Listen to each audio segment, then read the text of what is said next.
Okay, so this is the setup of our flipbook. All right, we're gonna go to the first tab. Oops, did I put this in the wrong order? I did. Sorry, let me move that. The first tab here is measuring segments, and if you flip that over, we now have the information about distance on a line. Okay, so to measure segment, one way we're going to use it is use the ruler postulate. Is measure the distance on a number line or on a ruler. Let me get my font, fix this. All right, so basically, distance on a line is the absolute value of the difference or the differences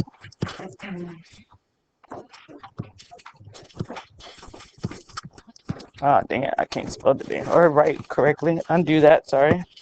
Let me redo this.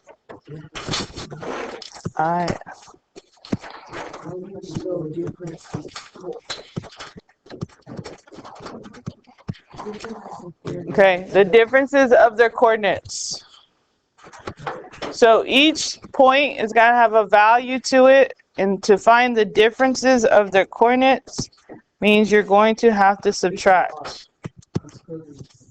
So when we're finding the differences between the coordinates, we're going to subtract the values. But we're going to take the absolute value because length is always positive. Okay? If you get a negative value, you need to take the absolute value and make it positive. So when we have links, naming segments versus identifying links. This segment that's given to you, AB, when I'm naming it, I'm just doing the capital A with the segment symbol. That's naming, okay? The capital letters that represent the endpoints with the segment symbol. For link, though, you do the capital letters only, no segment symbol, and just an equal sign. Okay? So if I just put the segment symbol, I'm just naming it. I have to put the equal sign to get its length or its value. All right, so here's our example of finding the length of segment RT. So you start at R. Yes. We're going to show the absolute value of the differences of the coordinates. So we're going to subtract the coordinates. R is 7 minus T, which is 2. And we're just subtracting those two coordinates and taking the absolute value. The absolute value of 5 is just 5. So RT equals 5. That's its length.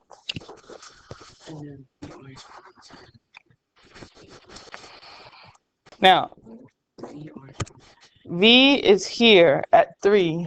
See, you didn't put a point there? V has a coordinate of 3, negative 3, sorry. So negative 3 minus 7 is the negative 10, and the absolute value of that is just 10.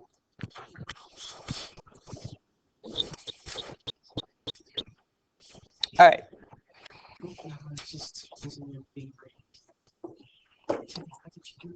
All right, do VT. 5. Okay. You said by yourself or not? Yeah, by yourself, just write it down. Yeah, the answer is 5. So make sure we remember, I'm just going to make a little side note, that length is always positive.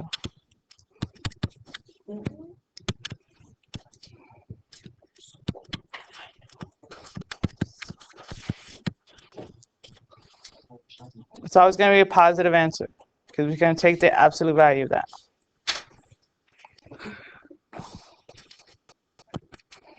Sorry. All right, so we're going to go to the next tab and compare distance and length. So on our next tab here, oops. Yeah, if you flip your distance and length, we should see congruent segments. Okay? Congruent segments are segments that have the same length. Okay, now on geometric figures, we have to see a marking to prove congruent. We cannot just assume they look like they're the same. So in order to indicate same length, I'm gonna put in parentheses here, you must see tick marks.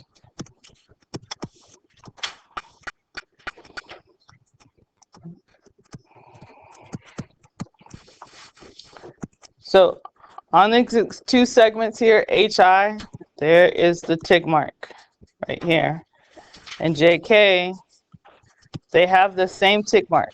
Anything with same marking is showing a relationship. Okay, so this is our tick mark. And that proves that the segments are congruent.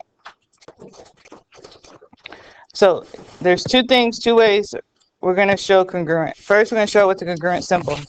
Because we have the tick marks, segment HI, put the two letters with the segment symbol over, is congruent. This is the congruent symbol. It's an equal sign with the sideways little s. Is congruent to JK, segment JK. You need to write that symbol for congruent. And you need to know that if I'm showing you congruent, then I can say they're equal. If I tell you something is equal, then you can say it's congruent. That statement is vice versa. So I can now just say HI equals JK.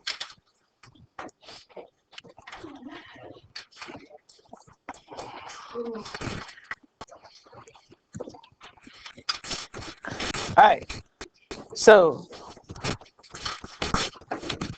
there are going to be times where I'm going to give you a description or a term, and you're going to have to apply its relationship to problem solve. The main one that correlates with congruent is bisector. A bisector can be a line, array, or segment that divides a segment into two congruent parts.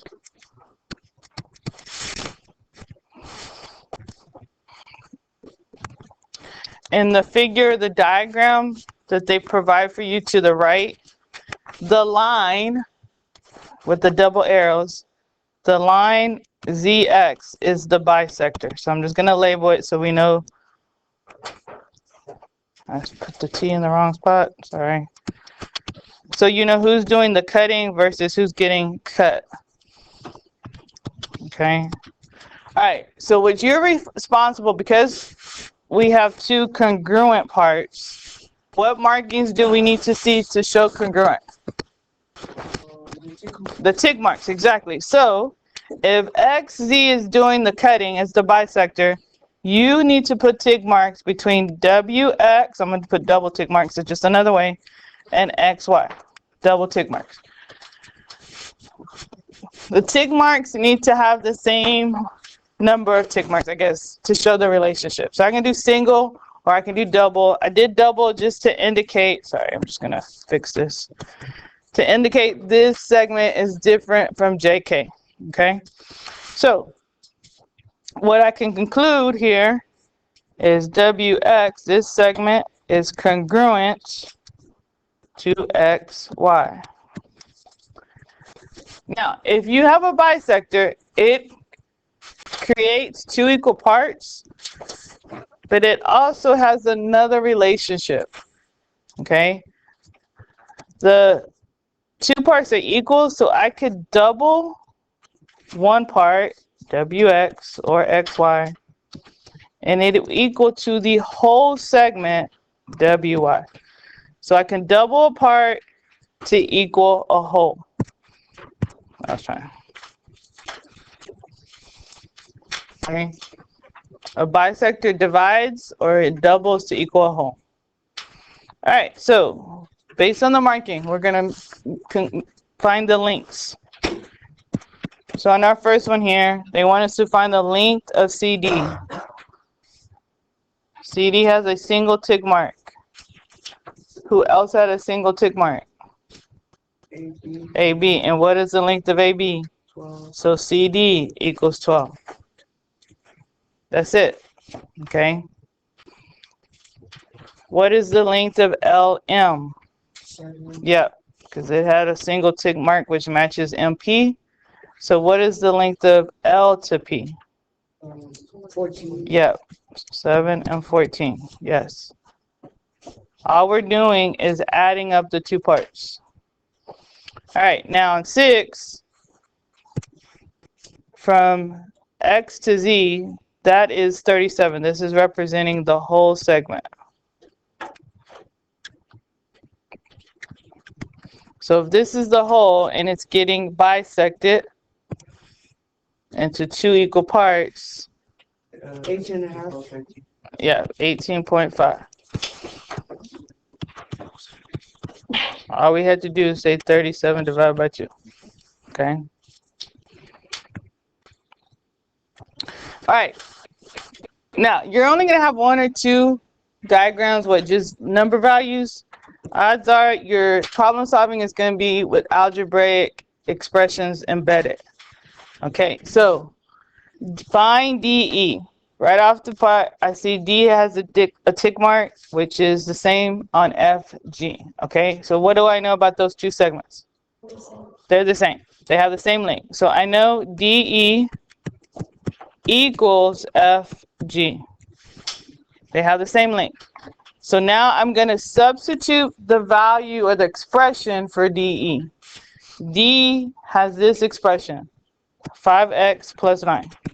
Now I'm writing an equation.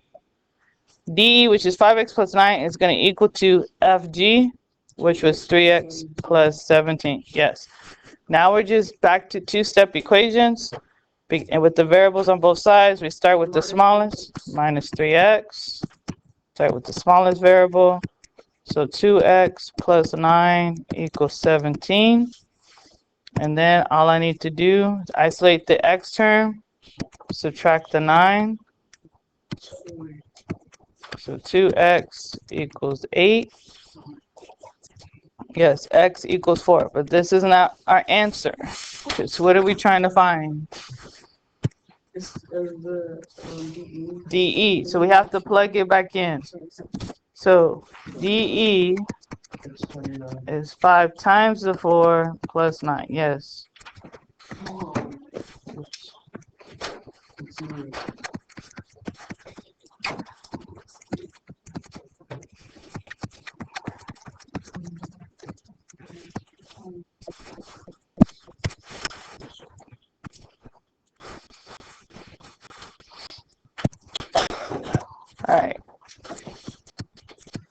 All right, this I'm going to start number 8 because I will probably ask to see the relationship with a bisector. Okay. With congruent, I'm going to probably most likely have you do it with the midpoint. Okay. All right, so JL, ray JL bisects segment IK. So I'm just going to label JL is the bisector. It's doing the cutting. So if it's dividing bisects IK, what do you need to mark on the segment to show a bisector? Tick marks, yes. There needs to be tick marks between I and J and K. Those showing the two congruent parts. All right, so from here, we're going to label what's given. Right here it says JK is equal to the expression 9x minus 20. So between J to K, we're putting 9x minus 20 above that tick mark. All right, IJ right here is 6x minus 11. So between I and J, we're doing 6x minus 11. They want us to find IK. So in order to find that, I need to use my two congruent parts.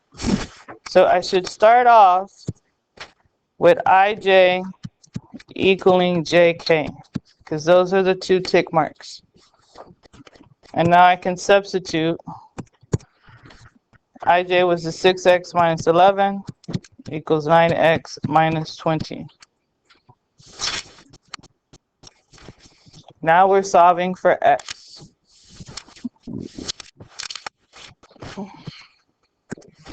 Minus the 6x, start with the smallest variable.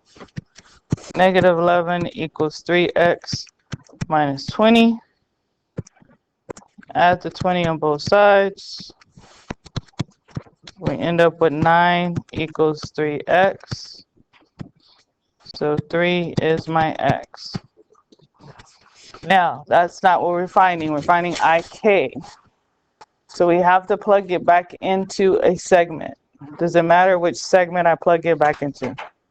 No, because they're the same. All right, which one do you want to plug it back into?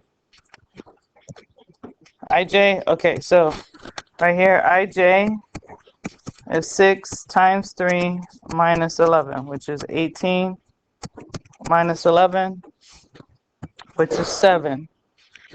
So this is 7, and that's 7. Then IK, which is what we're trying to find, is 14.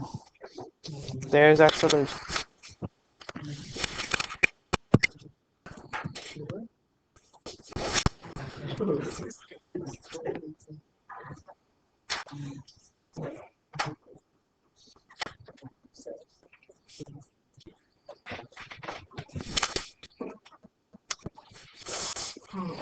All right, our last tab, segment addition.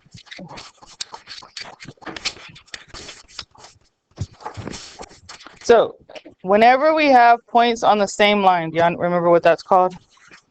Points on the, yeah, collinear. Okay. All right, so if I have collinear points and I focus on the point between, so basically if points A, B, and C are on the same line,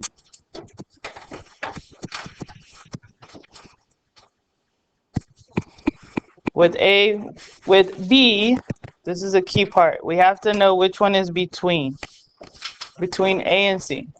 All right. So in this diagram down here, A, B, and C are collinear.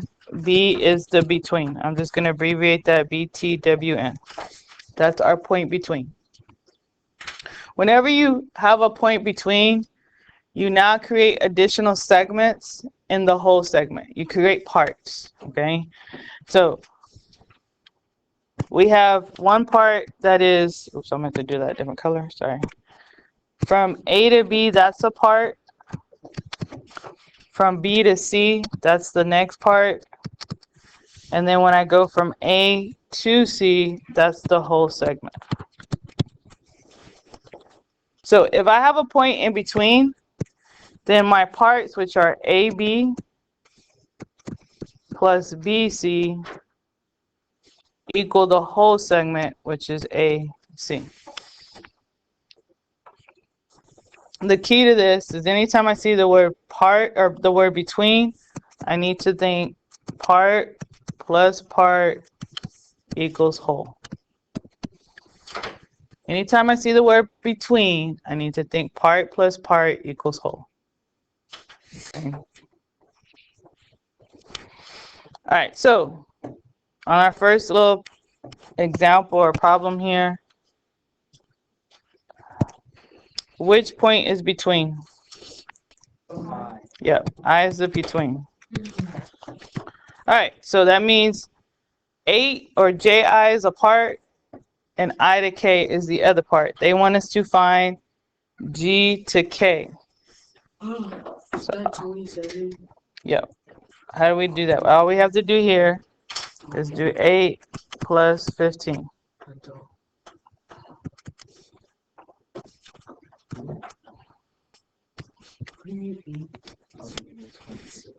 Oh wait, no, it's like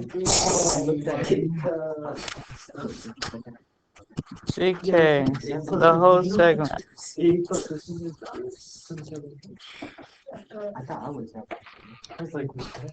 Now, X or find TV, that's this variable X. Again, V is my between, so I can look at it as X part plus the other part, 31, equals 42.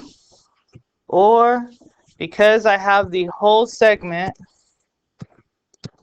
to find the missing part, I just have to subtract. 42 minus 31 would be your x. Yes, 11.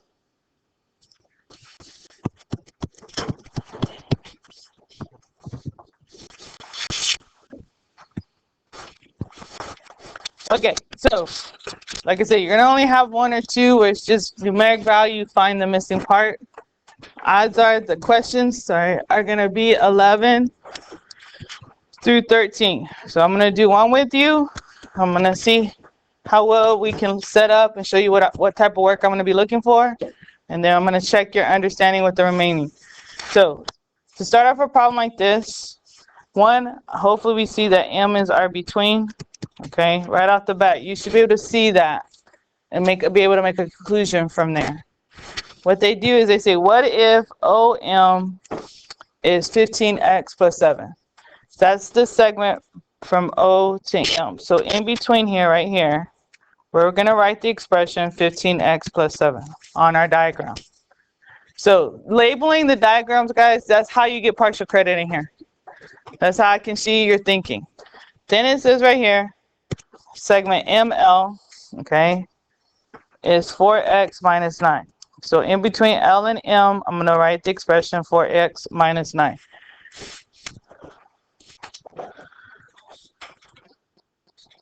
Will you kind of get caught up? All right, so the last thing is they tell us right here, segment OL is 36. This represents from O all the way around to L. That's the whole segment. So I'm just making sure we understand the whole. But because I saw a point between, I need you to automatically recognize that means you're doing part plus part equals whole. Now, if you see it, I'm not saying you need to write this part plus part equals whole. I just need you to write the parts out. All right, so I'm just going to go from left to right. This first part I have is the 4x minus 9. Plus the next part, that's the 15x plus 7. It is equal to the whole segment, which is 36. So I will be checking for labeling correctly and then setting up the equation correctly. Then I will be checking for your algebraic thinking. So here we need to combine like terms. We need to combine our x's and our constants. So this is 19x minus 2 equals 36. Now we're just solving for x. We're adding 2 on both sides. So I have 19. I'm going to move it over. 19x equals 38. X is 2. I think that's all they're asking us to find. Find x. Okay.